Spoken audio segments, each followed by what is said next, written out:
మత్సుకు ఒక్క సంఘటన నేను మీతో చెప్పదలిచాను.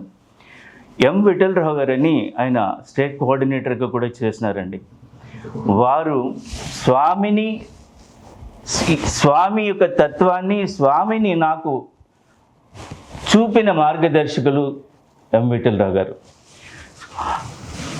ఆయన యాక్టివిటీస్ భద్రాచలంలో కూడా భద్రాచలం భజన మండలిగా స్థాపించాలని చెప్పి నాకు విన్నవించిన మీదట నేను కొందరు సభ్యులను అందరూ ఆల్రెడీ స్వామి డివోటీస్ కొందరు ఉన్నారు, వాళ్ళందరినీ కూడా వాళ్ళతో చర్చించి భజన మండలి అక్కడ ఆల్రెడీ స్థాపించాం.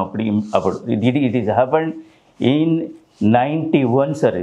It is 91. భజన మండలిని స్థాపించిన తర్వాత భజన మండలి కొన్నాళ్ళు యాక్టివిటీస్ బాగా టేకప్ చేసుకుంటూ